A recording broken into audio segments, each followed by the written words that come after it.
আজকে জোর করে একটা চাপিয়ে দেওয়া হয়েছে মানুষের উপর। জোর করে চাপিয়ে তো ওনাকে দিয়েছেন মহামান্য রাজ্যপাল, উনি আবার উৎসবকে চাপিয়ে দেওয়ার কথা কি বলছেন? দিনে দুবার ব্যবহার করো স্টপেজ ক্রিম আর নিজেকে রাখো evergreen. Keya Seth aroma therapy stop age cream, আর খুঁজে পাও নতুন আমিকে। উপলক্ষ সার্ধ শতবর্ষ পেরোনো কলকাতা বিশ্ববিদ্যালয়ের সাংবাদিকতা পাঠ্যক্রমের ৭৫ বছরের উদযাপনের সূচনা। ১৯৫০ সালে এই বিশ্ববিদ্যালয়ে সাংবাদিকতার ২ বছরের স্নাতকোত্তর কোর্সের আনুষ্ঠানিক উদ্বোধন করেছিলেন তৎকালীন মুখ্যমন্ত্রী বিধানচন্দ্র রায়।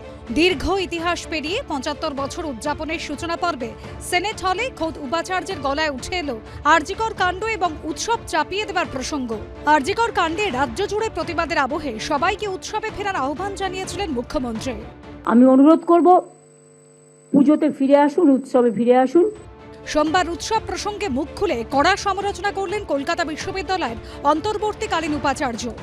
কর্মক্ষেত্রে একটি মেয়ের এই ধরনের সেক্সুয়াল হ্যারাসমেন্ট এবং মৃত্যু, যাকে প্রতিবাদ করার জন্য আজকে ওই বাচ্চা বাচ্চা ছেলেরা ওখানে অনশন করে রয়েছে একটা মঞ্চের ওপরে। তাই আমি বলতে চেয়েছিলাম এটা, যে প্যান্ডেল ঘুরতে তো সেজেগুজে সবাই বেরো, তো সেই সেজেগুজে বেরিয়ে ওই প্যান্ডেল বেঁধে স্টেজে যারা মানুষের মঙ্গলের জন্য উপবাসে রয়েছে তাদের একবার দেখে যেও। এটা চাপিয়ে দেওয়া উৎসব আমি মনে করি। তাই কারণ পুজো হয়তো যারা বিশ্বাস করে, আর এটা নিয়ে ধর্ম বিশ্বাস নিয়ে আমার কোনো বক্তব্য নেই, কারুর আছে কারুর নেই।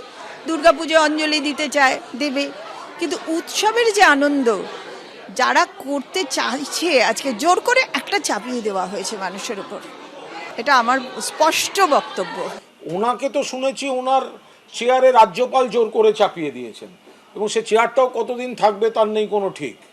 তো সুতরাং আমার মনে হয় বাংলার উৎসবকে, বাংলার পুজোকে অপমান করার কোনো অধিকার মহামান্য মাননীয় উপাচার্য নেই।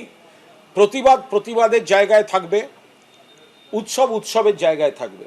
উৎসবের যে এত বড় অর্থনীতি, ৭০,০০০ কোটি টাকার একটা অর্থনীতি, যার সঙ্গে বহু গরিব মানুষ, সাধারণ মানুষ, শ্রমজীবী মানুষ, শিল্পীরা জড়িত, তাদের বঞ্চিত করার অধিকার কারণ নেই।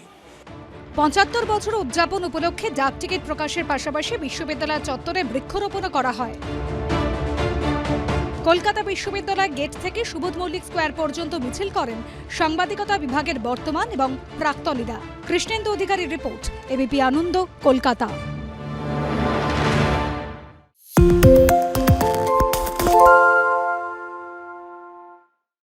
সত্য অন্তহীন, সত্যের খোঁজও তাই, সত্য সন্ধানে তাই আমরা অক্লান্ত, অকুতভয়। এবিপি আনন্দ নতুন ভাবনার প্রতীক, যা মনে মুক্ত, তথ্যে যুক্ত এবং যাবতীয় সীমানার বাঁধন থেকে মুক্ত।